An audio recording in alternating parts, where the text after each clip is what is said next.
Unmute please unmute. अरे हम वक्त आने पर बता देंगे तुझे ऐ आसमां, हम अभी से क्या बताएं क्या हमारे दिल में है। कुछ इसी जज्बात के साथ, कुछ इसी प्रकार के हौसले को लेकर के चाइल्ड कंजर्वेशन फाउंडेशन ने एक वेबिनार का आयोजन किया था लगभग 2 साल पहले। उसी सिलसिले में आज 184वें वेबिनार में आप सभी का स्वागत है। इस श्रृंखला को हम कब तक चलाएंगे, इस पर एक लंबी चर्चा होने के बाद आगे हम आपके समक्ष फिर रखेंगे इसमें हमें क्या करना है। आज एक बहुत ही सेंसिटिव विषय पर हम बात करने जा रहे हैं। किसी भी महिला के कोख का प्रयोग करना सरोगेसी कह सकते हैं या सरोगेसी कहलाता है। अर्थात एक कपल द्वारा, किसी महिला और पुरुष द्वारा किसी दूसरी महिला के कोख में अपने बच्चे को पालन पोषण करना या अपने बच्चे को पालन करना, एक मोटा मोटी लेमैन की लैंग्वेज में हम कहें तो सरोगेसी कहलाती है। सरोगेसी की आवश्यकता बेसिकली उन महिलाओं को होती है जो किसी स्वास्थ्य की वजह से, स्वास्थ्यगत रीजन की वजह से स्वयं बच्चा धारण नहीं कर सकती हैं। अतः उनको किराए की कोख कह लीजिए, किराया शब्द तो इस्तेमाल नहीं कर सकते हैं, पर किसी और की कोख में अपना बच्चा रखना पड़ता है और जब वो बच्चा पैदा होता है तो वास्तविक माता पिता के पास चला जाता है। सरोगेसी विनियम अधिनियम 2021 की धारा 4 के अनुसार 23 से लेके 50 वर्ष तक की उम्र की महिला और 26 से लेके 55 तक के बीच का कोई भी पुरुष जिसकी शादी को कम से कम 5 साल हो गए हैं, सरोगेसी के लिए जा सकता है अगर उसको बच्चा नहीं होता है तो। इसी विषय पर बातचीत करने के लिए वास्तव में सरोगेसी क्या है, इसके क्या नियम कायदे हैं और इन किन किन धाराओं से, किन किन एक्ट से गवर्न होता है, बातचीत करने के लिए हमारे साथ जुड़े हुए डॉक्टर जितेंद्र कुमार गुप्ता। बरकतुल्लाह यूनिवर्सिटी भोपाल से आपने LLD की पढ़ाई की है, PhD लॉ में किया है आपने, LLM है, LLB है। वर्तमान में असिस्टेंट प्रोफेसर हैं आप लॉ गवर्नमेंट कॉलेज भोपाल के अंदर। लगभग 17 वर्षों से सर टीचिंग के प्रोफेशन में हैं, लॉ के क्षेत्र से जुड़े हुए हैं और बच्चों को लॉ पढ़ाना सिखाना सारे कामों में आपकी एक महारत हासिल है। मैं सर से आग्रह करता हूं कि आज का हमारा विषय जो सरोगेसी अधिनियम पर अपनी बात करें। ओवर टू यू, स्वागत है आपका doctor Gupta. Thank you sir.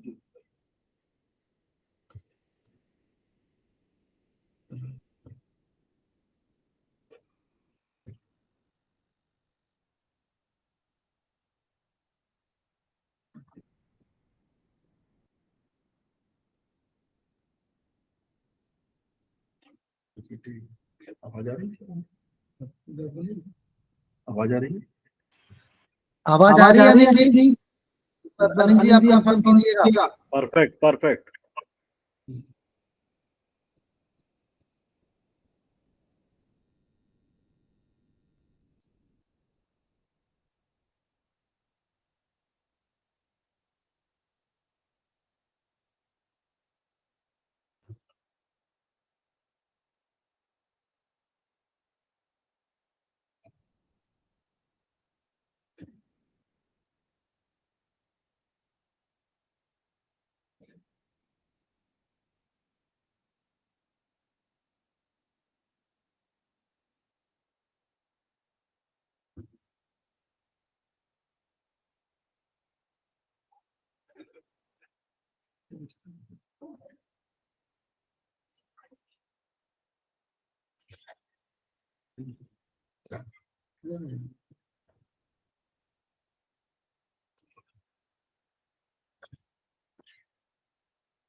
आप सभी को मेरा नमस्कार और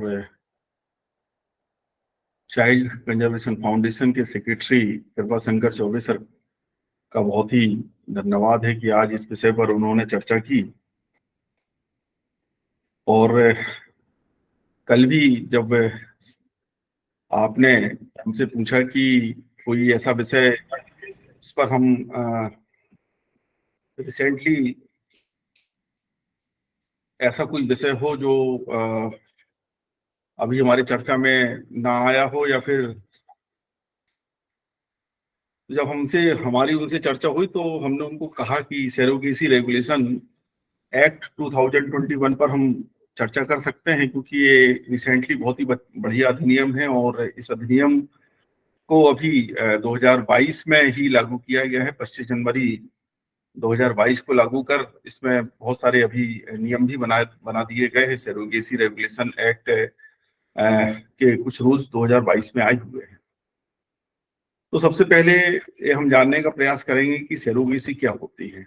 जैसे कि सर ने बताया अभी कि सरोगेसी का मतलब होता है किराए की कोख, और एक किराए की कोख का मतलब आप में से कोई बताएगा कि अभी आप लोगों के, जैसे कि आप लोगों को जानकारी है कि सरोगेसी एक अंग्रेजी शब्द है जिसे हम हिंदी में बोलते हैं किराए की कोख। और सरोगेसी का अर्थ जो है वो एक जो महिला गर्भा अवस्था के लिए सहमत होती है और इसमें सहायक प्रजनन तकनीकी का उपयोग किया जाता है, और उसमें ऐसे इंटेंडेड पेरेंट्स शामिल होते हैं जो किसी कारणवश बच्चा पैदा नहीं कर पाते हैं और उनको बच्चे की आवश्यकता होती है, और वो कुछ अवधि के लिए 9 माह के लिए किसी अन्य महिला के साथ उससे रिक्वेस्ट करते हैं। अब क्योंकि किराए का वर्ड जो है वो तो अब नहीं रहेगा, लेकिन रिक्वेस्ट करते हैं कि सैरोगेट करने के लिए या बच्चा देने के लिए वो 9 महीने के लिए तैयार हो। तो इस प्रकार हम कह सकते हैं कि जो सैरोगेसी अधिनियम 2021 है उसकी धारा ZE में सैरोगेसी की परिभाषा दी गई है कि एक ऐसी व्यवस्था है जिसमें एक महिला गर्भावस्था के लिए सहमत होती है जो सहायक प्रजनन तकनीकी के माध्यम से प्राप्त की जाती है, जिससे कोई भी युग्मक उसके या उसके पति का नहीं होता है। इसे अवधि के लिए ले जाने और बच्चे को सौंपने के इरादे से उस व्यक्ति और व्यक्तियों के लिए जिसके लिए वह सैरोगेट के रूप में कार्य कर रही होती है, ऐसी परिभाषा सैरोगेट रेगुलेशन एक्ट 2021 में दी गई है। अब हम बात करते हैं कि क्या सैरोगेसी जो है उसका संबंध वर्तमान से ही है, क्या सैरोगेसी से संबंधित प्रोविजन जो है क्या इतिहास में, क्या हमारे धर्म ग्रंथों में नहीं थे। तो हम देखते हैं कि ऐसे बहुत सारे उदाहरण हमको देखने को मिलते हैं हमारे पौराणिक ग्रंथों में, जिसमें सैरोगेट जैसी चीजें या सैरोगेट जैसी उदाहरण हमको देखने को मिलते हैं। यदि हम यशोदा और गंधारी की बात करें इंडिया में, भारत में, प्राचीन भारत में, तो हम कह सकते हैं कि सैरोगेट माताओं के एक उदाहरण के रूप में हो सकते हैं। यदि हम अब्राहम की 5 पत्नी की बात करें, जो सारा का उदाहरण हम ले सकते हैं, और जो अब्राहम को उसके साथ जो दासी थी उसको बच्चे देने के लिए उसने सैरोगेसी प्रक्रिया का पालन किया। इसी प्रकार यदि हम बात करें तो भगवत पुराण में बलराम के जन्म की बात आती है कि बलराम का जन्म कैसे हुआ। तो हम देखते हैं कि बलराम के जन्म को लेकर भी एक कहानी हमको देखने को मिलती है कि जब क्योंकि बलराम के बारे में सभी लोग जानते हैं कि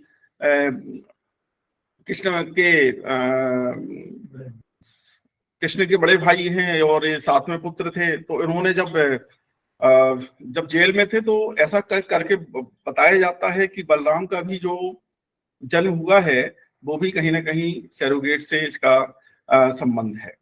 इसके अलावा इतिहास में और भी ऐसे बहुत सारे हमको उदाहरण देखने को मिलते हैं जिससे हम ये कह सकते हैं कि जो सैरोगेसी है वो भले ही शब्द नया है, लेकिन ये हमारे प्राचीन ग्रंथों में इसको हम देख सकते हैं। जैसे कि हमने अभी बलराम की बात की, तो आप लोगों ने यदि भगवत पुराण में बलराम के जन्म का यदि उल्लेख देखा हो तो उसमें लिखा हुआ है कि मथुरा के जो दुष्ट राजा कंस थे उनने अपनी बहन को देवकी को और पति वासुदेव को कैद कर दिया, और जब भविष्यवाणी होती है कि 8वें पुत्र से कृष्ण से उनका वध होगा, तो उन्होंने क्या किया कि जितने भी बच्चे थे उनको सबको मारना स्टार्ट कर दिया। तो 6 बच्चों को मार दिया। जब 7वां बच्चा हुआ तो एक कहा गया, मतलब देवताओं ने एक हस्तक्षेप किया और देवी योग माया को बुलाया, और उनकी देवी योग माया को बुलाकर और देवकी का जो भ्रूण था उसको रोहिणी के गर्भ में स्थानांतरण कर दिया। और आप देख सकते हैं कि यमुना किनारे जो यशोदा थी उनने उनका पालन पोषण किया।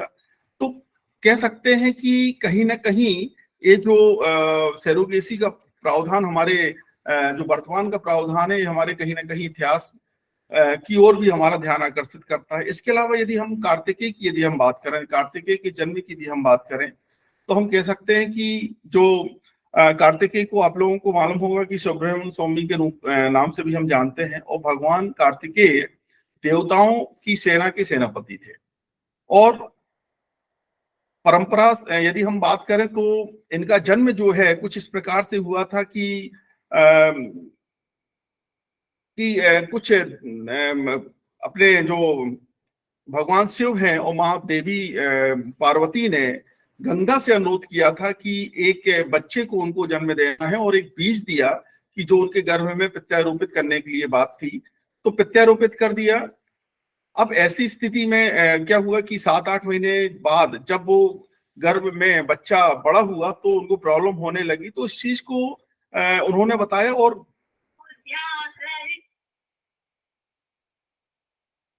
तो उन्होंने कहा कि इसको गर्भपात कराना है। तो अग्नि देवता ने कहा कि इसकी आवश्यकता नहीं है, और उन्होंने कुछ उस समय यदि किसी ने नाम सुना हो, सरवण नाम की एक घास थी, उसमें उस गर्भ को रखा, मतलब कार्तिकेय को रखा जो गर्भ के रूप में थे, और उसको वहां पर उन्होंने 9 माह तक उसका पालन पोषण उसको बड़ा किया, और फिर उसके बाद कार्तिकेय का जन्म होता है। तो इस तरीके से हम कह सकते हैं कि प्राचीन भारत में भी सैरोगेसी से संबंधित प्रावधान हमको देखने को मिलते हैं। इसके अलावा यदि हम वर्तमान की बात करें तो 1980 में एलिजा ब्रेथ कैन नाम की एक महिला ने $10,000 लेकर सैरोगेट मदर बनने के लिए अपने आप को तैयार किया, और जब बच्चे को जन्म देने के बाद उसने बहुत सारी समस्याओं को लेकर एक बर्थ मदर पुस्तक भी लिखी,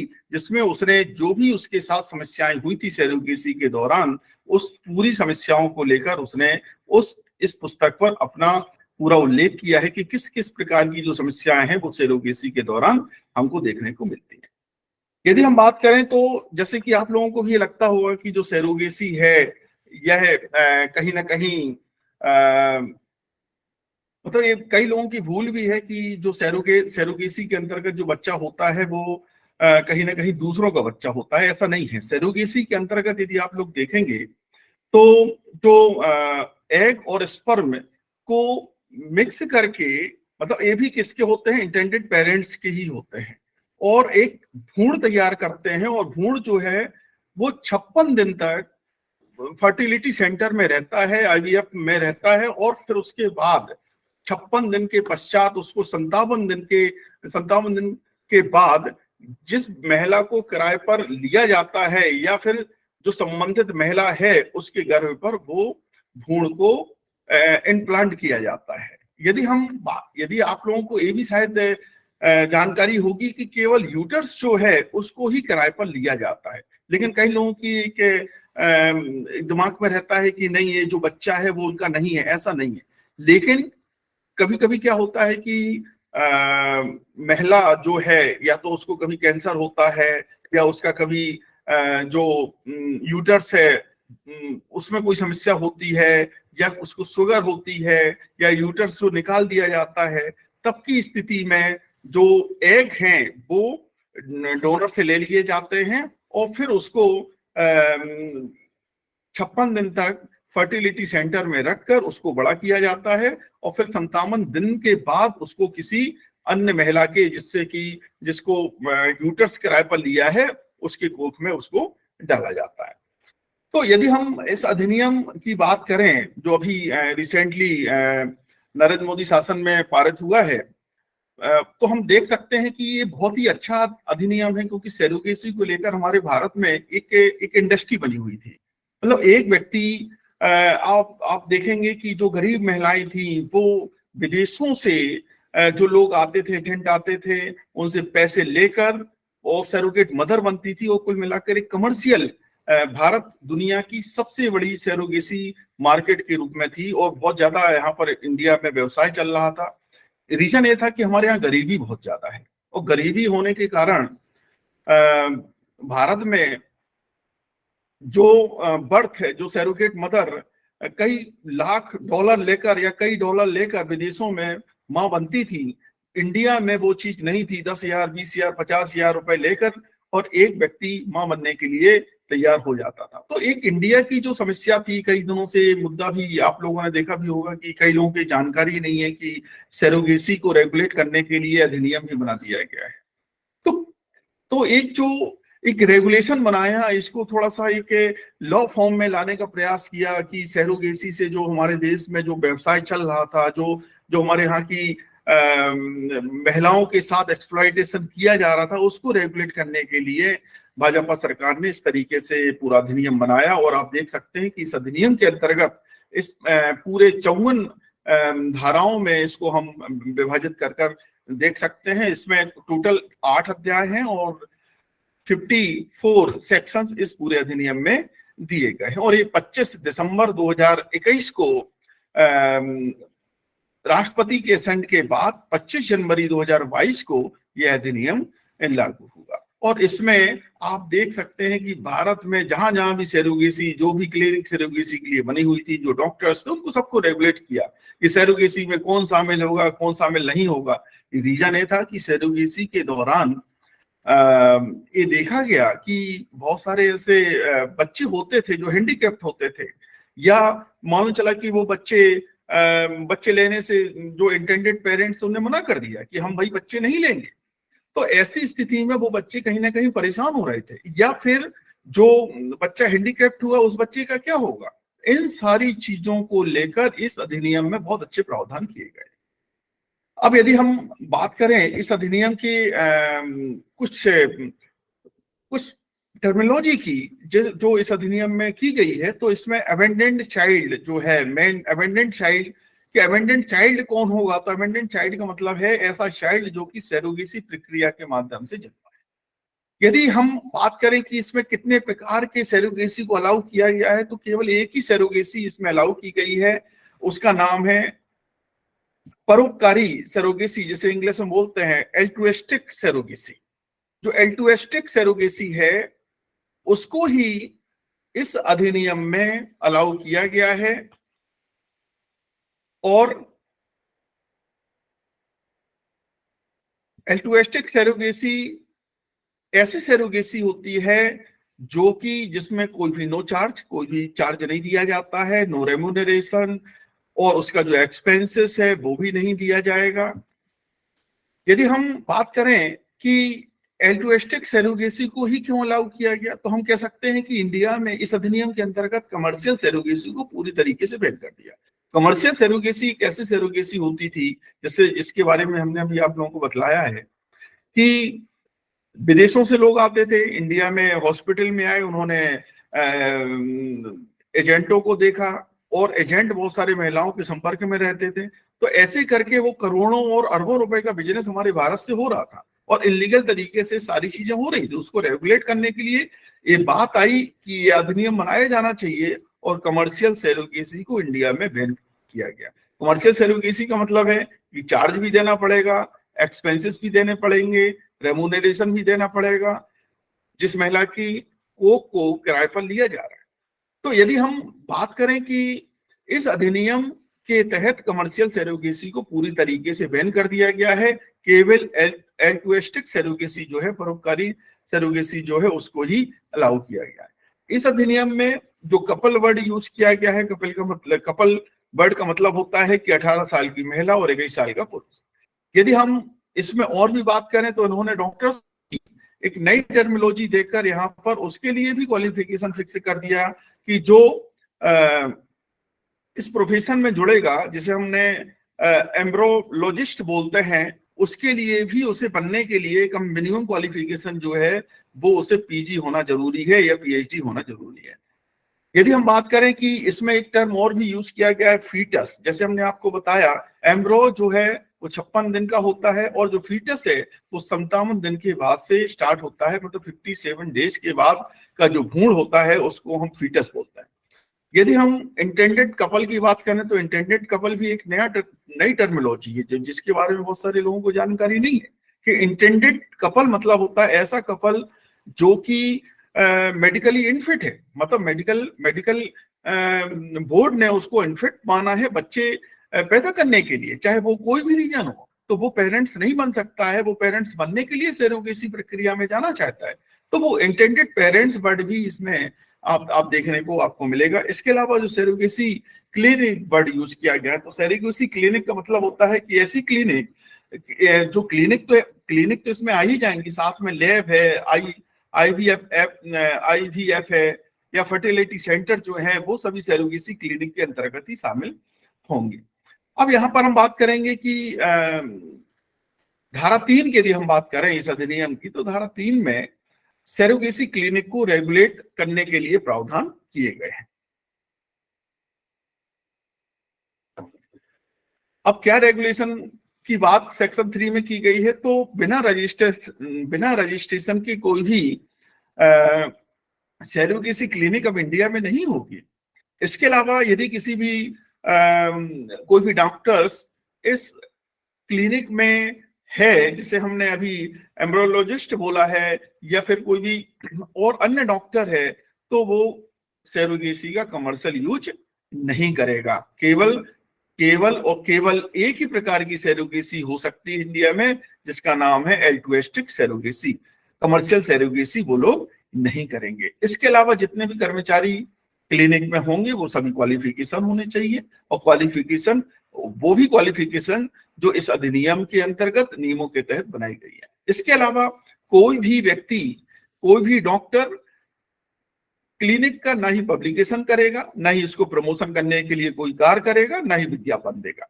तो इसमें जो एडवर्टाइज करने का जो प्रोहिबिट कर दिया गया है, तो आप देख सकते हैं कि पब्लिकेशन नहीं होगा, प्रमोशन नहीं होगा, विज्ञापन भी नहीं होगा, और बिना किसी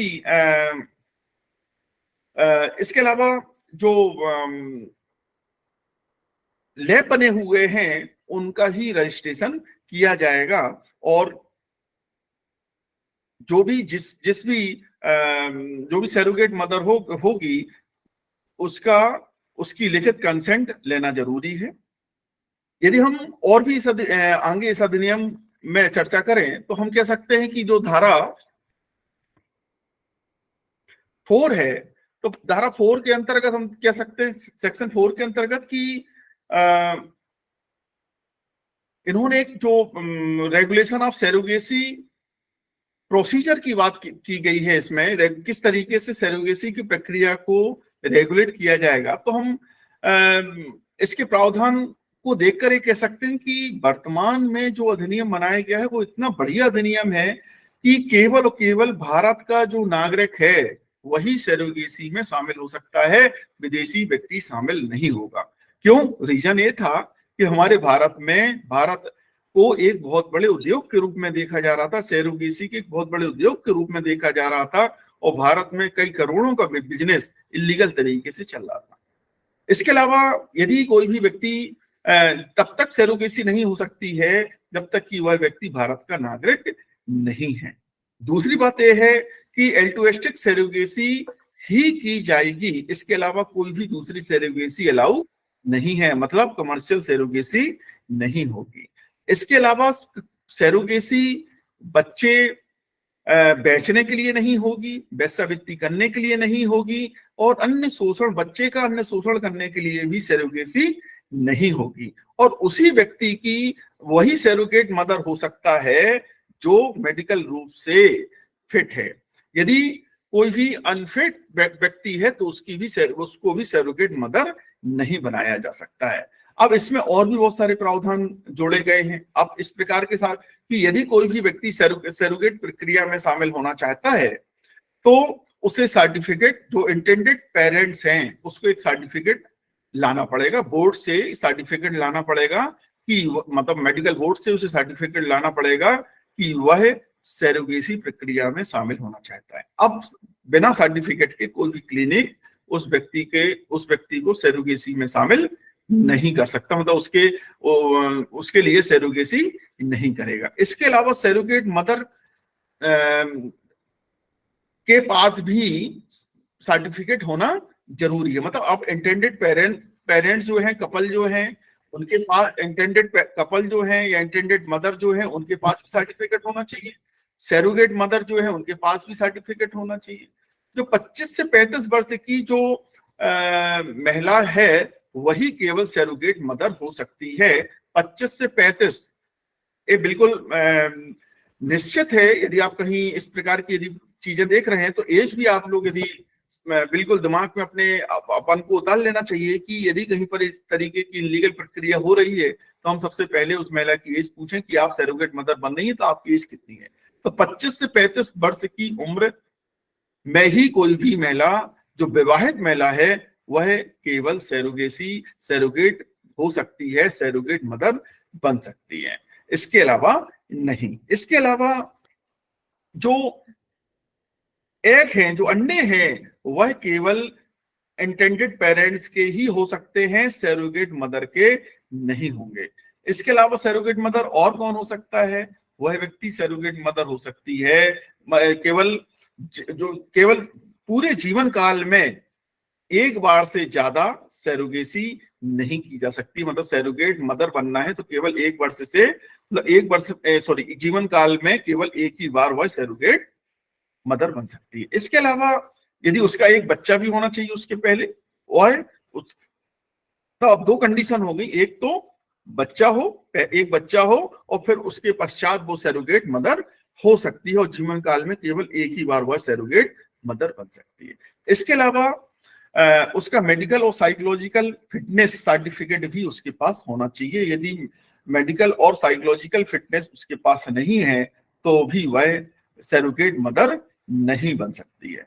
इसी प्रकार इंटेंडेड कपल की यदि हम बात करें, जैसे कि अभी 24 सर ने बताया था कि जो 23 से 50 साल के जो पुरुष वर्ग के लोग हैं जो विवाहित हैं वह बच्चे सैरोगेसी प्रक्रिया में शामिल हो सकते हैं, जिससे हमने वर्ड यूज किया है इंटेंडेड कपल। 23 से लेकर 50 साल तक के मेल और 26 से लेकर 55 साल तक की जो फीमेल है वही केवल इंटेंडेड कपल हो सकते हैं। और इसमें ये कंडीशन इस अधिनियम में डाली गई है। वह कुछ इस प्रकार से है कि कोई भी उनका बायोलॉजिकल बच्चा नहीं होना चाहिए, चाइल्ड नहीं होना चाहिए, और दूसरी बात है कोई भी बच्चा एडॉप्शन उनके पास नहीं होना चाहिए, तभी वह सैरोगेसी कर सकते हैं, अदरवाइज नहीं करेंगे। इस अधिनियम में आप लोगों ने अभी स्क्रीन में भी आप देख रहे होंगे कि इंश्योरेंस की भी व्यवस्था की गई है कि जिस महिला को आप सैरोगेट मदर बना रहे हैं, इसके पहले व्यवस्था नहीं थी और पूरी दुनिया के जितने भी अधिनियम है उसमें से ये अधिनियम सबसे बेस्ट अधिनियम है, क्योंकि हमने यूके और यूएसए के भी अधिनियम को यहाँ पर कंपेयर किया है। तो यहाँ पर आप देखेंगे यहाँ पर बहुत बढ़िया एक इंश्योरेंस की व्यवस्था भी की गई है कि जो भी सैरोगेट मदर होगी उसको उसका बीमा कराया जाएगा, और बीमा इस बात को लेकर होगा कि यदि कहीं वो अस्वस्थ होती है या कोई भी समस्या होती है तब ऐसी स्थिति में वो बीमा कंपनी उसका इंश्योरेंस मतलब जो भी खर्चा है वो देगी। इसके अलावा यदि हम बात करें सेक्शन 5 की, यदि हम धारा 5 की यदि हम बात करें तो धारा 5 में प्रोहिबिशन ऑफ कंडक्टिंग सैरोगेसी की बात की है कि कोई भी व्यक्ति, कोई भी पति का रिश्तेदार, कोई भी रिलेटिव्स, ना ही सैरोगेट मदर, ना ही intended couple and intended women's surrogacy को इनकरेज करने के लिए कोई भी काम नहीं करेगी। तो सेक्शन 5 बिल्कुल क्लियर कहता है कि इंकरेज सैरोगेसी को इंकरेज नहीं किया जाएगा। तो इससे कहीं ना कहीं हमें सरकार की एक मंशा समझ में आती है कि जो सैरोगेसी है वो केवल टिपिकल कंडीशन में ही होना चाहिए, जब कहीं से भी कोई भी इंटेंडेड कपल या जो इंटेंडेड पेरेंट्स हैं या इंटेंडेड मदर है वो माँ मतलब पेरेंट्स नहीं बन पा रहे हैं, तभी इसको इंकरेज किया जाना चाहिए, तभी सैरोगेसी में जाना चाहिए। अदरवाइज इंकरेजिंग की स्थिति सेक्शन 5 में बिल्कुल रोक दी गई है कि इस सिस्टम को बंद कर दिया जाना चाहिए, मतलब इंकरेज नहीं किया जाना चाहिए। यदि हम धारा 6 की बात करें तो धारा 6 में जो सैरोगेट मदर है उसकी रिटन में कंसेंट होना जरूरी है, written informed consent of surrogate mother.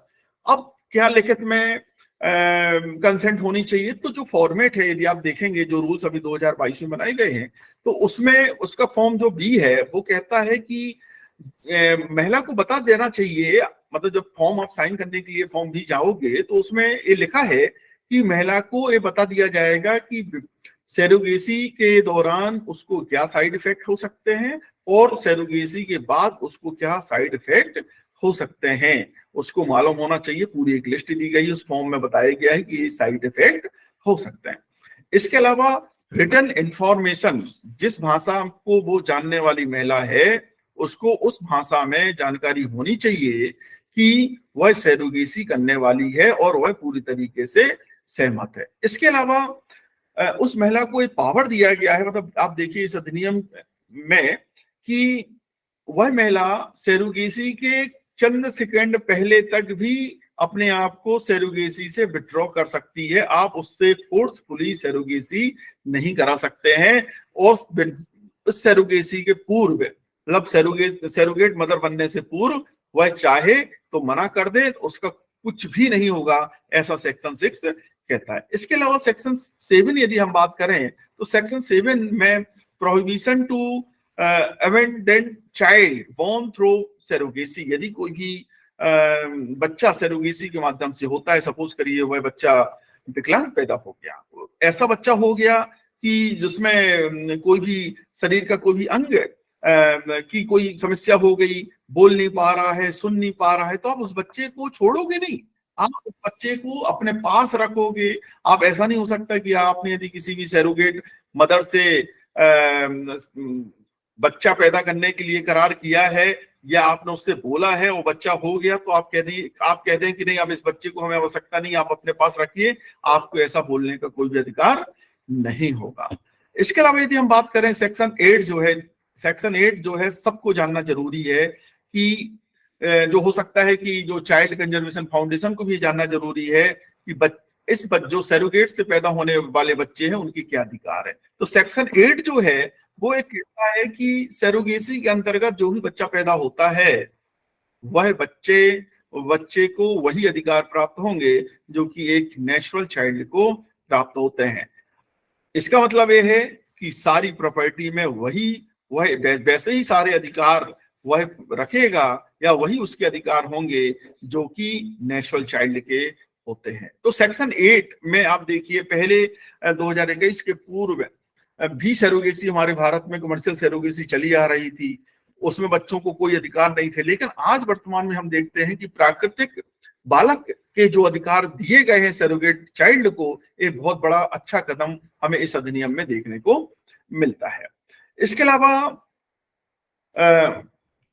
Section 9 में भी इस चीज को भी रेगुलेट करने का प्रयास किया है कि जो ह्यूमन जो भ्रूण है वो कितने इम्प्लांट महिला की कोख में किए जाएंगे, ये भी रेगुलेशन के माध्यम से इसमें, मतलब जो अभी 2022 के नियम है उसमें नियम है कि कितने भ्रूण जो हैं वो महिला की कोख में रखे जाएंगे, इसके लिए भी नियम बना दिया गया सेक्शन 9 के अंतर्गत। इसके अलावा यदि हम सेक्शन 10 की बात करें तो सेक्शन 10 में प्रावधान किया गया है कि यदि सपोज करिए कि सैरोगेट मदर जो है, आप उसको फोर्स कर रहे हैं 9 महीने के पूर्व कि आप जो बच्चा है उसको आप गर्भपात करा दीजिए, तो जो इंटेंडेड कपल हैं उनको बोलने नहीं दिया जाएगा कि आप यदि एक बार यदि उस भ्रूण ने 57 दिन के बाद फीटस बन गया और फीटस बनने के बाद उसने डेवलप कर लिया, तो ऐसी कंडीशन में सेक्शन 10 ये कहता है कि किसी भी स्टेज में सैरोगेट मदर को बच्चे को गर्भपात कराने के लिए आप फोर्स नहीं कर सकते हैं, वो बच्चा आपको लेना ही पड़ेगा। मतलब आप 57 दिन के पूर्व आप ऐसा कर सकते हैं, लेकिन जैसे ही इम्प्लांट कर दिया, भ्रूण इम्प्लांट कर दिया आपने 57 दिन से, तो फिर सैरोगेसी के अंतर्गत जो भी बच्चा पैदा होगा वो बच्चे को लेने का अधिकार वो बच्चा लेना ही होगा। आप फोर्सफुली उस महिला को नहीं कह सकते हैं कि उस ऐसे बच्चे को आप गर्भपात करा दीजिए। यदि हम सेक्शन 12 की बात करें तो उसमें रजिस्ट्रेशन ऑफ सैरोगेसी क्लिनिक की बात की गई है कि जितने भी भारत में आप लोगों को यदि ये मालूम हो कि इस अधिनियम के बनने से पूर्व जो आईसीएमआर है, ICMR Indian council of research medical research जो है, वह इसको रेगुलेट करने का काम कर रहा था कि कौन से सैरोगेसी क्लिनिक भारत में बनेंगे, कौन से नहीं बनेंगे। लेकिन इस अधिनियम के बनने के पश्चात इस अधिनियम में ये प्रावधान कर दिया गया है कि जितने भी सरोगेसी क्लिनिक हैं वो बिना रजिस्ट्रेशन के नहीं चलेंगे और उसके लिए भी उनको एप्रोप्रिएट गवर्नमेंट को से सर्टिफिकेट प्राप्त करना होगा।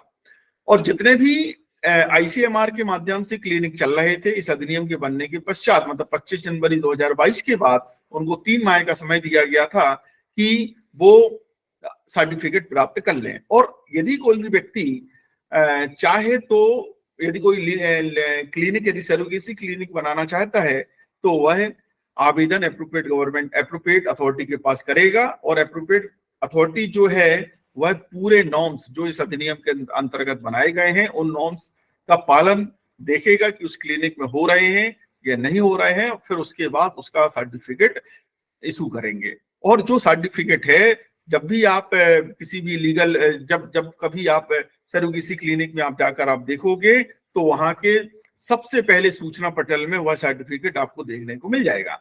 यदि आप यदि जैसे कि अभी सन ने ही बताया कि सीसी जो है वो बच्चों के लिए काम कर रहा है, तो यदि चाहे तो सरोगेट क्लिनिक में जाकर भी ये देखना चाहें कि भाई लीगल है इलीगल है, तो वो सर्टिफिकेट जो है उससे समझ में आ जाएगा कि क्लिनिक जो है वो सरोगेसी एक्ट के अंतर्गत रजिस्टर्ड है या नहीं, उसको डिस्प्ले करना, सर्टिफिकेट का डिस्प्ले करना जरूरी है। यदि सपोज करिए कि किसी भी क्लिनिक ने आवेदन दिया और उसका किसी कारण बस जो एप्लीकेशन है वो कैंसिल हो गई है या सस्पेंड हो गई है, तो वो 30 दिनों के अंदर राज्य सरकार को, यदि हम मध्य प्रदेश की बात करें तो वह राज्य शासन को, या राज्यों की बात करें तो वह राज्य शासन को अपील कर सकता है 30 दिनों के अंदर। और यदि हम यूनियन टेरिटरी की बात करें तो वह 30 दिनों के अंदर सेंट्रल गवर्नमेंट में, यदि कोई भी वहां पर क्लिनिक बनी हुई है यूनियन टेरिटरी में, तो वह केंद्र सरकार को अपील 30 दिनों में कर सकते हैं। इसके अलावा इस अधिनियम की एक खासियत ये भी है कि एक रजिस्ट्री कार्यालय भी इसमें बनाया गया है और जो रजिस्ट्री कार्यालय है उसका नाम है national assisted reproductive technology and surrogacy registry. ये भी हमारे भारत में बना दिया गया है और अभी इसके जो रजिस्ट्रार है वो भी अपॉइंट कर दिए गए हैं। अब यदि हम बात करें कि जो national assisted reproductive technology and surrogacy registry है इसमें कौन कौन शामिल होते हैं, इसमें कौन शामिल होंगे, तो इसमें जो अध्यक्ष होता है, जो मिनिस्ट्री इंचार्ज है, मिनिस्ट्री ऑफ हेल्थ और फैमिली वेलफेयर का जो अध्यक्ष होता है वो यहाँ पर अध्यक्ष होगा, मतलब जो मंत्री है यहाँ पर अध्यक्ष होगा। इसके अलावा एक उपाध्यक्ष होता है, सचिव, जो सेक्रेटरी है गवर्नमेंट ऑफ इंडिया डिपार्टमेंट, जो सरोगेसी से संबंधित जो डिपार्टमेंट बना हुआ है वहां का जो सचिव है यहाँ का उपाध्यक्ष होता है। 3 महिलाओं को इसमें शामिल किया जाता है जो एमपीज होते हैं, एक राज्यसभा से लिया जाएगा, 2 लोकसभा से लिए जाएंगे। 3 इसमें और महिलाएं जो शामिल होती हैं जो महिला बाल विकास विभाग से होंगी, गृह विभाग से होंगी और विधि विभाग से होंगी। इसके अलावा 10 वैज्ञानिक इसमें शामिल होते हैं। इसके अलावा 4 सदस्य जो हैं वो राज्य बोर्डों से लिए जाते हैं, जो राज्यों में बने हुए हैं बोर्ड, वहां से 4 सदस्य लिए जाएंगे, रोटेशन से लिए जाएंगे और एक इसमें मेंबर सेक्रेटरी होता है। तो ऐसे करके सेक्शन 15 के अंतर्गत जो national assisted reproductive technology and surrogacy registry है उसका गठन इस अधिनियम में करने की बात की गई है। इसके अलावा यदि हम बात करें तो इनके टेन्योर को भी यदि आप लोग जानना चाहें तो 3 साल का इनका टेन्योर रहता है और मीटिंग जो है हर 6 माह में एक बार की जाना जरूरी है। इसके अलावा डिस्क्वालिफिकेशन भी इसमें दिए गए हैं। सभी को ये जानकारी है कि यदि कोई भी अनसाउंड माइंड हो जाता है या मोरल रेप्टिट्यूड के अंतर्गत यदि उसे पनिशमेंट होती है तो उसको रजिस्ट्री कार्यालय से बाहर कर दिया जाएगा, या कोई भी अनसाउंड माइंड व्यक्ति है या दिवालिया हो गया है या फिर उसने कोई लाभ का पद धारण कर लिया है तो ऐसी स्थिति में उसको इस रजिस्ट्री जो बोर्ड बना हुआ है उससे बाहर कर दिया जाएगा।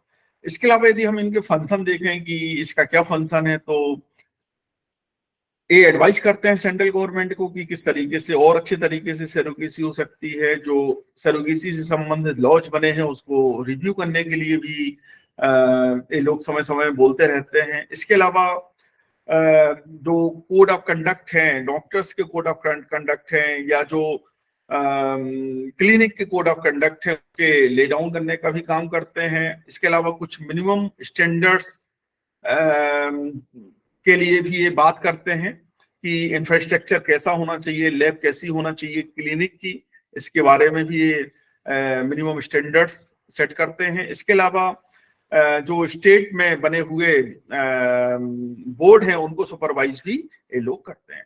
सेक्शन 27 की यदि हम बात करें तो स्टेट बोर्ड की बात इसमें की गई है कि स्टेट में भी इसी प्रकार की व्यवस्था होगी। और जैसा भी हमने आपको सेंट्रल गवर्नमेंट की प्रक्रिया को बताया है, जो राष्ट्रीय कार्यालय है, उसी प्रकार से राज्यों में भी बोर्ड बनाने की बात की गई है। यदि हम बात करें सेक्शन 35 में, तो सेक्शन 35 में एप्रोप्रिएट अथॉरिटी की बात की गई है कि एप्रोप्रिएट अथॉरिटी का मतलब क्या है।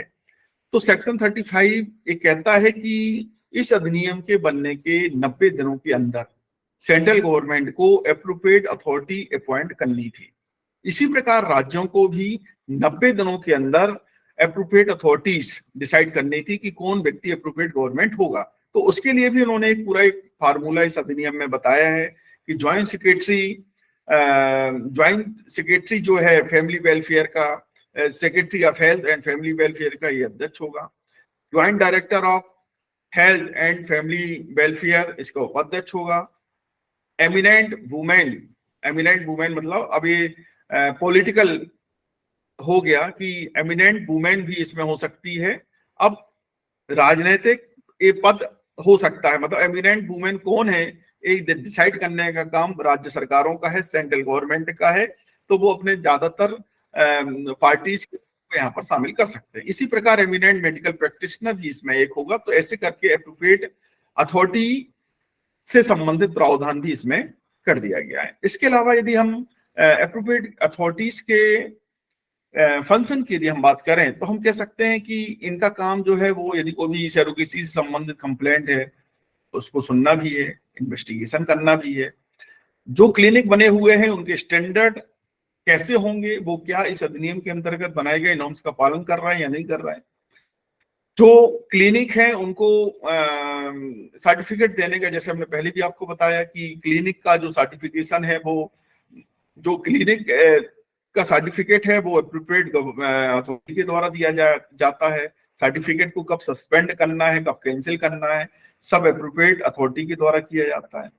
इसके अलावा इन्वेस्टिगेशन करना, एक्शन लेना, ये सब काम भी एप्रोप्रिएट अथॉरिटी का इसमें किया गया है। ये भी एक नया प्रावधान हमको देखने को मिलता है। इसके अलावा आपने आप देख सकते हैं कि सेक्शन 38 में इसमें पनिशमेंट से जो ऑफेंसेस एंड पेनल्टीज से संबंधित प्रावधान इसमें किए गए हैं। जो आप अभी एक डायग्राम पूरा एक जो आप स्क्रीन में देख रहे हैं, इसमें उसी में ही सारे प्रावधान हम अभी डिस्कस कर रहे हैं। सेक्शन 38 जो है, सेक्शन 38 कहता है कि यदि कोई भी व्यक्ति इस अधिनियम के अंतर्गत किए गए कि यदि कोई भी जो क्लिनिक है वो सही सिस्टमेटिक तरीके से नहीं बनाता है, तब ऐसी स्थिति में सेक्शन 38 के अंतर्गत 10 साल तक का पनिशमेंट हो सकता है। यदि कोई भी लीगल तरीके से कोई भी सरोगेसी क्लिनिक बनाता है या फिर कोई भी गलत तरीके से सरोगेसी करता है, तो वो जो प्रावधान ए से लेकर जी तक किए गए हैं 38 में, उसमें 10 साल तक का प्रावधान, मतलब 10 साल का कारावास, कठोर कारावास होगा और 5 से 10 लाख तक का जुर्माना भी उस पर अधिरोपित किया जा सकता है। इसी प्रकार सेक्शन 39 में भी प्रावधान किया गया है कि यदि कोई भी व्यक्ति इस अधिनियम के प्रावधानों का उल्लंघन करता है तो उसे 5 साल तक का कारावास हो सकता है और 10 लाख रुपए तक का जुर्माना हो सकता है। मतलब जो 38 में ए से लेकर जी तक के जो प्रावधान है, उसके अतिरिक्त प्रावधानों के यदि उल्लंघन करते हैं तो 5 वर्ष का कारावास हो सकता है और 10 लाख रुपए तक का जुर्माना अधिरोपित हो सकता है। इसके अलावा देखिए, इंडिया में जो कमर्शियल सरोगेसी है उसको रोकने के लिए कठोर प्रावधान यहाँ पर सेक्शन 40 में किए गए हैं। अब क्या प्रावधान है कि यदि कोई भी व्यक्ति परोपकारी सरोगेसी के अलावा मतलब कमर्शियल सरोगेसी करता है तो उसे 10 साल तक की सजा हो सकती है और 10 लाख रुपए तक का जुर्माना हो सकता है। इसके अलावा यदि कभी कोर्ट में यदि केस जाता है तो ये प्रिज्यूम किया जाएगा कि उस व्यक्ति ने सरोगेसी की प्रक्रिया में वह शामिल था, इस अधिनियम के अंतर्गत यदि कोई व्यक्ति अपराध करता है तो वह अपराध कॉग्निजेबल ऑफेंस होगा, संज्ञेय अपराध होगा। संज्ञेय अपराध सभी लोगों को मालूम है कि उसमें जमानत मतलब बिना वारंट के व्यक्ति को गिरफ्तार किया जा सकता है। नॉन वेलेबल ऑफेंस होगा, जमानत नहीं होगी। और नॉन कंपाउंडेबल ऑफेंस होगा कि सरोगेसी में यदि कोई भी व्यक्ति इन्वॉल्व है, इनलीगल तरीके से सरोगेसी या कमर्शियल सरोगेसी करते हुए यदि पकड़ा जाता है, तब की स्थिति में वह न ही उसे जमानत मिलेगी, न ही वह कंपाउंडेबल ऑफेंस के अंतर्गत होगा। इसके अलावा यदि हम बात करें कि कॉग्निजेंस कौन लेगा, मतलब कैसे यहाँ पर कंप्लेंट होती, तो एफआईआर तो नहीं होगी। तो इसमें क्या है कि सीधे कंप्लेंट दाखिल की जाएगी कोर्ट में, और इसमें जो एप्रोप्रिएट गवर्नमेंट है, एप्रोप्रिएट अथॉरिटी है, उससे परमिशन लेना पड़ेगी। अब इसमें 2 एनजीओ को भी पावर दिया गया है कि 19 दिन का नोटिस कराकर, इसमें 19 दिन का नोटिस कराकर एप्रोप्रिएट अथॉरिटी को आप 19 दिन का नोटिस दे दीजिए यदि एनजीओ कंप्लेंट करना चाहता है। या फिर कौन करेगा, जो एप्रोप्रिएट अथॉरिटी है या एनजीओ को है, तो 19 दिन का नोटिस कराएंगे। 19 दिन के बाद वह फिर कंप्लेंट फाइल कर सकते हैं, और पूरी सीआरपीसी जो है इसमें लागू होती है। और इसमें एक अच्छी चीज ये भी है कि यदि कोई भी क्लिनिक बनी हुई है तो उसे 25 साल तक, मिनिमम 25 साल तक तो अपने रिकॉर्ड जो है वो सुरक्षित रखने पड़ेंगे। मतलब 25 साल से ज्यादा का भी प्रावधान किया जा सकता है, लेकिन मिनिमम प्रावधान यहाँ पर किया गया है कि सारे रिकॉर्ड जो हैं वो सेक्शन 46 कहती है कि उसे सुरक्षित रखने पड़ेंगे। इसके अलावा सेक्शन 47 में प्रावधान किया गया है कि power to search and seize, तो एप्रोप्रिएट जो अथॉरिटी है वो किसी भी क्लिनिक में, सरोगेसी क्लिनिक में जा सकती है, डॉक्टर के पास जा सकती है, एजेंट को पकड़ सकती है, सीज कर सकती है। ऐसा सेक्शन 47 में प्रावधान किया गया है। सेक्शन 50, 51 और 52 और 54 में बस इसी प्रकार के प्रावधान किए गए हैं कि सेंट्रल गवर्नमेंट नियम बना सकती है, नियम बना दिए हैं। और 2022 में जो है वो नियम इसके लागू भी कर दिए गए हैं। बेबी मांझी का एक केस है, baby Manjhi Yamada versus Bharat संघ 2008 का केस है। इसमें 4 प्रकार के सरोगेसी के बारे में माननीय सर्वोच्च न्यायालय के द्वारा बताया गया है कि 4 प्रकार की सरोगेसी होती है, और उसको ही रेगुलेट करने के लिए भारत में आप देख सकते हैं कि केवल और केवल एल्ट्रुइस्टिक सरोगेसी जो है वो हमारे भारत में हो सकती है। यदि हम तो मेन कुछ समस्याएं जो इस अधिनियम में हैं, या हम इसकी क्रिटिकल एनालिसिस यदि हम इस अधिनियम की करें, तो हम कुछ एक पॉइंट हैं जो आप देख सकते हैं। जो इतने सारे अधिनियम, इस अधिनियम इतने ये जो आप स्लाइड स्क्रीन में देख रहे होंगे अधिकार, ये सभी अधिकार इस अधिनियम के अंतर्गत वायलेट होते हुए हमको दिख रहे हैं।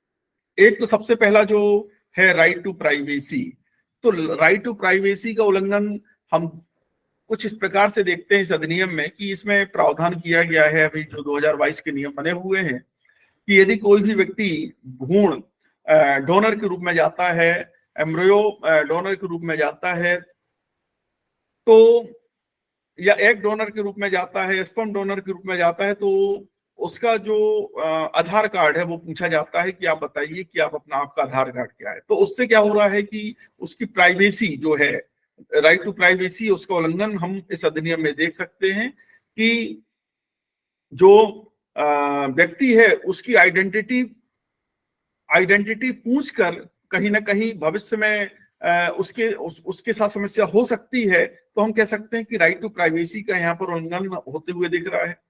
हम राइट टू चाइल्ड की बात करें कि इस अधिनियम में तो प्रावधान कर दिया गया है कि नेचुरल चाइल्ड होगा, लेकिन तो दूसरे अधिनियम हमारे भारत में बने हुए हैं, चाहे हम जो हिंदू लॉ की बात करें, चाहे हम और मुस्लिम लॉ की, क्रिश्चियन लॉ की, या और भी जो हमारे भारत में जो हमारे फैमिली लॉज हैं, उसमें अभी तक सरोगेसी से संबंधित जो वर्ड है, सरोगेसी चाइल्ड वर्ड है, वो नहीं जोड़ा गया है।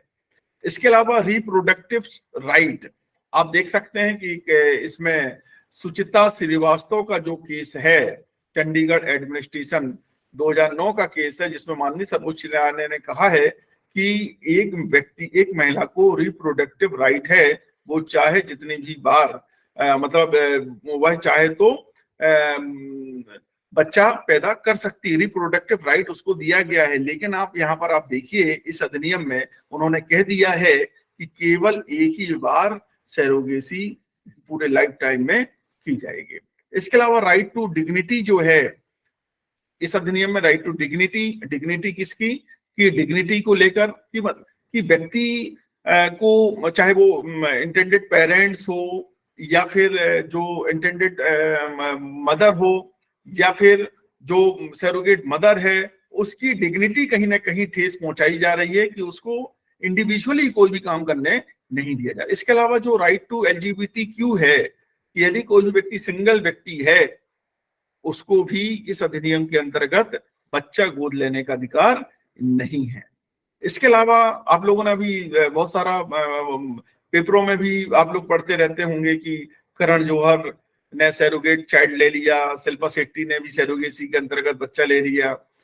लेकिन यदि कोई भी सिंगल व्यक्ति है, क्योंकि आप लोगों ने सभी को मालूम है कि 377 IPC की जो है वर्तमान की जो IPC है अभी और 2-4-10 दिन चलेगी, जो उसमें नवतेज सिंह जौहर वर्सेस यूनियन ऑफ इंडिया के केस के अंतर्गत 377 खत्म कर दिया। मतलब राइट टू LGBT, यदि LGBTs को राइट्स दे दिए गए हैं, तो ऐसी कंडीशन में जो लेस्बियन हैं, गे हैं, बाइसेक्सुअल हैं, ट्रांसजेंडर हैं, उनको इस अधिनियम के अंतर्गत बच्चा सैरोगेसी के अंतर्गत लेने का अधिकार नहीं है। जबकि माननीय सर्वोच्च न्यायालय ने 377 के अंतर्गत 377 को अनकॉन्स्टिट्यूशनल डिक्लेयर कर दिया। इसी प्रकार राइट टू सिंगल पेरेंट जो है पर्सन है, सपोज करो जीवन भर नहीं शादी करी, तो क्या ऐसा व्यक्ति अपने परिवार को आगे नहीं बढ़ा सकता है? तो इस अधिनियम में उस ऐसे व्यक्ति को भी रोक दिया गया है। यदि हम बात करें जो नेचुरल राइट्स हैं, यहाँ पर हमको देखने को नहीं मिलते हैं।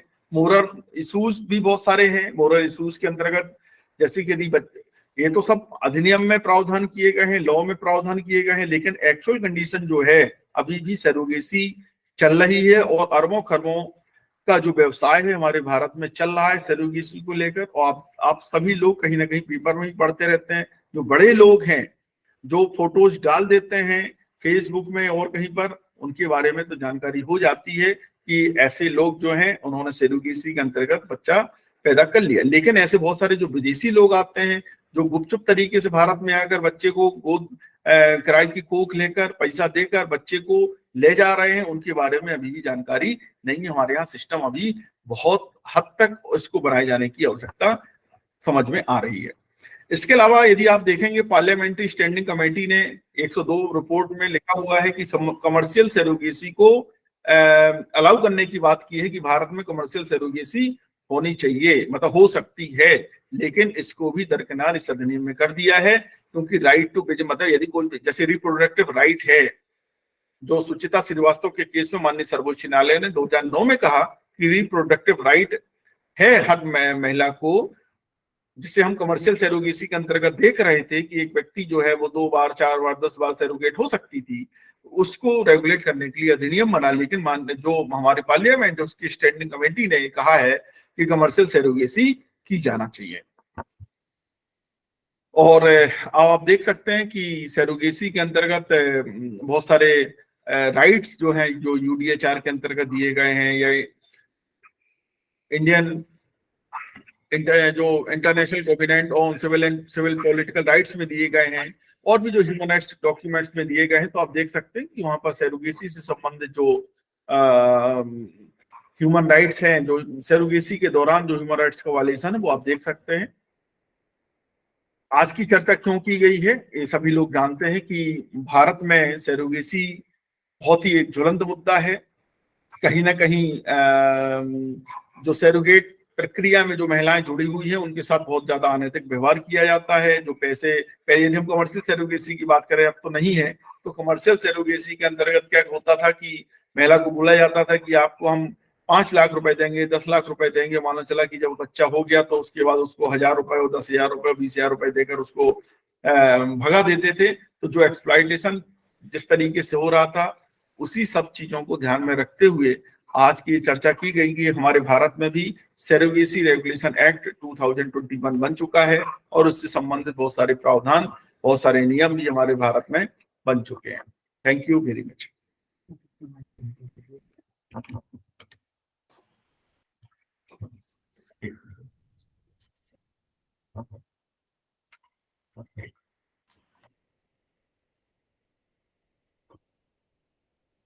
Thank you sir. आप चाइल्ड कंजर्वेशन फाउंडेशन के द्वारा ये जो कार्यक्रम आज का किया गया और उसमें ये जो ज्वलंत मुद्दा हमने रखा है, आप सभी लोगों को ये जानकारी हम देना चाह रहे थे कि सरोगेसी से संबंधित लॉ बन चुके हैं, क्योंकि कई लोगों को ये जानकारी नहीं थी कि सरोगेसी से संबंधित प्रावधान हमारे भारत में बन चुका है। तो हम बहुत धन्यवाद देना चाहते हैं कृपा शंकर चौबे सर का, कि जिन्होंने आज हमको यहाँ बोलने का मौका दिया।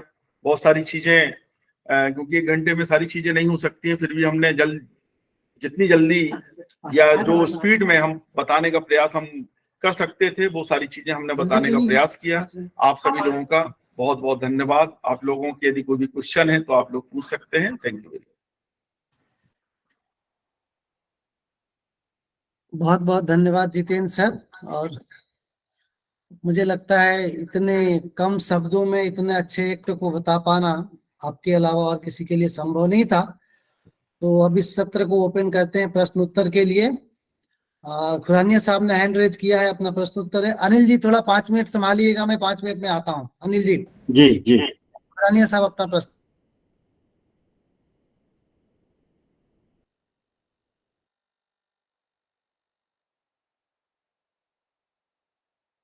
जी खोरेना सर, आप पूछिए क्वेश्चन अनम्यूट करके।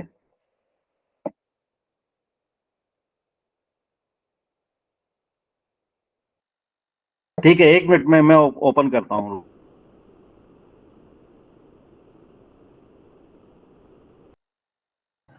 यस डॉक्टर गुप्ता, पहले तो मैं आपका आभारी हूँ।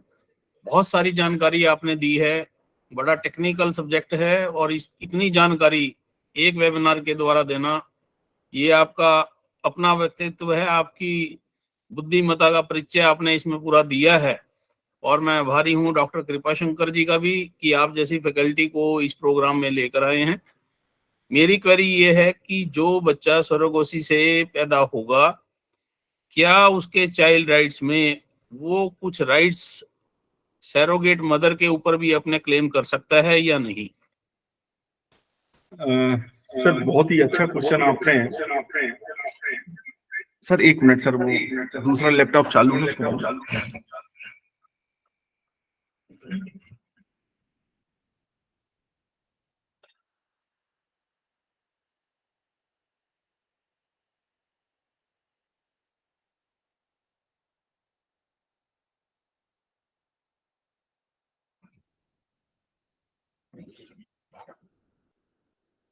सर आपके क्वेश्चन का जो आंसर है वो इस अधिनियम के सेक्शन 8 में देखने को मिल सकता है, जिसमें लिखा हुआ है कि जो भी सरोगेसी के अंतर्गत जो भी बच्चा होगा वह इंटेंडेंट कपल जो है उसका ही बच्चा माना जाएगा। उस जो नेचुरल राइट्स हैं वह राइट्स सेक्शन 8 के अंतर्गत उसको दिए गए हैं। मतलब इसका मतलब है कि इंटेंडेड कपल्स या जो मदर है वहां पर ही वो राइट्स क्लेम कर सकता है। जिस माँ की कोख से वो पैदा हुआ है, मतलब किराई की कोख से जो पैदा हुआ है, वहां पर उसको कोई भी अधिकार इस अधिनियम में नहीं दिए गए हैं कि वह वहां पर क्लेम नहीं कर सकते। जैसे सर आपने देखा होगा कि अभी जो हम बुक से देख रहे हैं आपके बाजू में कि आप कहीं ना कहीं लॉ से संबंधित हैं, जो अपना इंडिया में हिंदू एडॉप्शन एंड मेंटेनेंस जो एक्ट है, जो एडॉप्टेड चाइल्ड है उसको जो राइट्स, मतलब एडॉप्शन के बाद जो उसके राइट्स चले जाते हैं, मतलब जहां पर वो पैदा हुआ और जहां पर वो अब एडॉप्टेड कर लिया गया है, जहां एडॉप्टेड कर लिया गया है वहां पर उसके अधिकार होंगे। ठीक है सर। और जहां पर वह पैदा हुआ है वहां पर उसके कोई भी अब अधिकार आफ्टर एडॉप्शन नहीं रह जाते हैं। तो वही बात यहाँ पर भी है कि जिस किराए की कोख से, मतलब जो सरोगेसी प्रक्रिया के माध्यम से जिस माँ ने उसको जन्म दिया है, उससे अब उसका कोई भी मतलब नहीं है। वह इंटेंडेड जो कपल है या जो मदर है, अब उसका ही वह भाग होगा और उसकी ही फैमिली में उसके पूरे नेचुरल राइट्स होंगे। प्राकृतिक बालक के जो, मतलब यदि वो सही में वो सरोगेसी के अंतर्गत पैदा नहीं होता, उनका ही बालक होता, तो उनके जो अधिकार बन सकते थे वही अधिकार उसके होंगे। और सर अभी इसमें सर हमें जहां तक समझ में आता है, हमको सर जहां तक समझ में आ रहा है कि अभी इसमें बहुत कुछ, मतलब जो अभी 2021 के पहले इसको रेगुलेट तो जरूर कर दिया गया है, इसमें बहुत कुछ संशोधन करने की आवश्यकता है।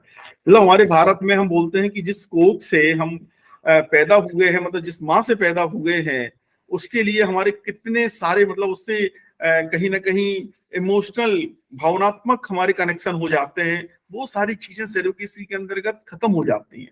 मतलब कहीं ना कहीं, मतलब उस बच्चे के जो कनेक्शन होने चाहिए माँ से, मतलब जो माँ शब्द है, मतलब एक्चुअल में तो माँ वही है जिसने बच्चा दिया है।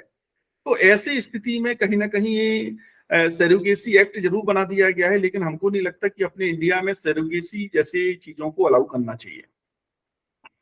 सर मेरा ये अब खुद का ये सोचना है कि जो मेरा सवाल है उसके उत्तर में एक्ट कहीं ना कहीं साइलेंट है। बिल्कुल सर है। अच्छा, दूसरा मेरा प्रश्न इसमें ये है कि 56 डेज की फर्टिलिटी के बाद जब अंडों को स्थापित किया जाता है सैरोगेट मदर के अंदर, क्या उसके बाद जो उसकी डेवलपमेंट होती है वो सैरोगेट मदर के भी उसमें अंश आ जाते हैं, आने के चांसेस हैं या नहीं? क्यों नहीं आएंगे? जब फीटस होगा सब 57 डेज से स्टार्ट हो जाएगा। अभी तो भ्रूण है वो 56 दिन तक वो रहेगा हॉस्पिटल में, डेवलप होगा। 57 दिन से जैसे वो फीटस के रूप में इम्प्लांट किया जाएगा, वो कहीं ना कहीं वो माँ से तो उसका कनेक्शन हो ही जाएगा सर। तब जो माँ, मतलब यहाँ पर जो सैरोगेट है, उससे कहीं ना कहीं वो उसका कनेक्शन तो होगा। मतलब जो माँ शब्द है उसको लेकर हम सर एक अलग ही डिबेट कर सकते हैं। Yes yes. तो जो मेरा पहला प्रश्न था, फिर वो उसमें फिर चाइल्ड राइट्स फिर उसमें आ जाते हैं। जी सर, थैंक डॉक्टर यू। गरिमा कुछ कहना चाह रही हैं, अपनी बात रखें।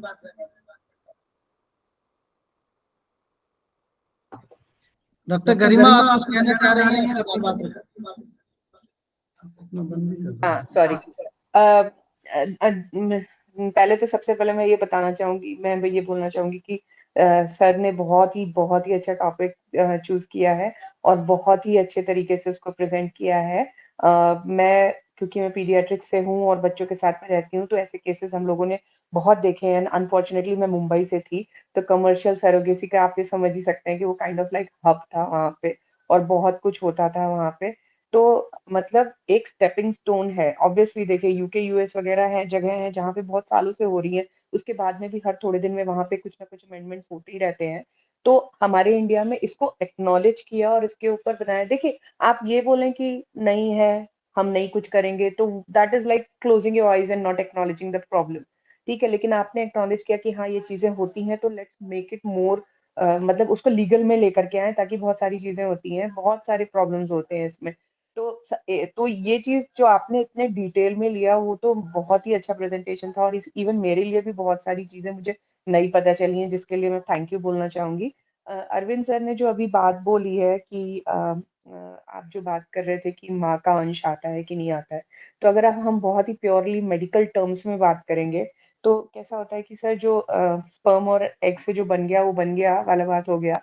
उसके बाद में आप जब इम्प्लांट करते हो, एक बारी वो फीटस जो बन गया, उसके बाद जब आप इम्प्लांटेशन करते हो, तो ब्लड सप्लाई यूट्रस से सब आता रहता है। बाकी आपका जो डीएनए कॉन्स्टिट्यूशन रहता है, वो तो आपका जो इंटेंडेड कपल्स या ओरिजिनल जो पेरेंट्स होंगे उन्हीं का रहेगा। लेकिन हाँ, एग्जैक्टली ब्लड से मम्मी का कुछ, मतलब ऑब्वियसली न्यूट्रिशन तो सारा मदर से, सरोगेट मदर से ही आएगा, सारा का सारा न्यूट्रिशन। तो एनवायरनमेंट से कितना चेंज होता है, जेनेटिक से नहीं, नर्चरिंग, नेचर और नर्चर होता है ना, अपने दो अलग अलग चीजें होती हैं। तो उसमें जेनेटिक से जो आ गया वो आ गया, लेकिन हाँ एनवायरनमेंट से कितना फर्क पड़ेगा, वो तो शायद I think so that needs a lot of research again. मुझे सर से एक चीज पूछनी थी कि सर पता है, मतलब मुझे एक पहले क्वेश्चन ये पूछना था कि आपने शायद बताया होगा, मैंने मिस किया। तो आपने बोला कि कमर्शियल सरोगेसी बिल्कुल बंद बैन करवा दी गई है और अल्ट्रुइस्टिक सरोगेसी अब अलाउड है। तो जो उसमें सरोगेट मदर होती है, उसको क्या बेनिफिट्स मिलते हैं सर? मैडम एक बार और अपना प्रश्न रखें।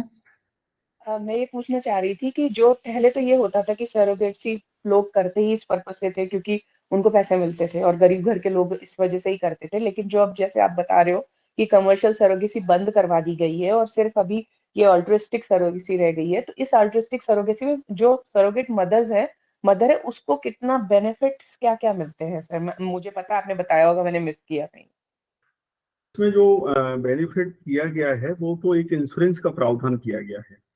इंश्योरेंस के अलावा भी उसकी जो इंश्योरेंस के अंतर्गत उन्होंने ये बात लिखी हुई है कि जो मेडिकल एक्सपेंसेस जो होंगे, रेमुनरेशन नहीं होगा, लेकिन मेडिकल एक्सपेंसेस जो होंगे वो पूरे बेयर इंटेंडेड कपल्स को ही करने होंगे। तो मुझे मदर को लगता है कुछ यहाँ पर भी कहीं ना कहीं एक्ट साइलेंट है उसके अधिकारों को हाँ, लेकर। क्योंकि कैसा है कि देखिए लोग जो कर रहे हैं, प्रावधान है, हाँ। इंश्योरेंस का जो प्रावधान डाला गया है वो इस बात को लेकर ही है कि जो सरोगेट है, जो सरोगेट मदर है, उसका इंश्योरेंस कराया जाएगा और इसके अलावा जो खर्चे इंटेंडेड कपल्स के द्वारा दिए जाएंगे। नहीं लेकिन सर मतलब ऐसा है कि देखिए अपने अपने यहाँ इंडिया है सर, ये मतलब दिल की अच्छाई से कोई जाकर के सरोगेसी करे ये बहुत कम होता है, unless and until you are not doing it for your own personal family वगैरह के लिए आप नहीं करो तो अलग बात है, पर ऐसे कोई दिल से अपनी अच्छाई के लिए नहीं करता है तो लोग यूजुअली मॉनेटरी बेनिफिट्स के लिए करते हैं। तो ये जो इंश्योरेंस और ये सब है ये तो शायद मदर और फीटस दोनों को प्रोटेक्ट करने के लिए किया गया, बट अगर कोई बेनिफिट नहीं होगा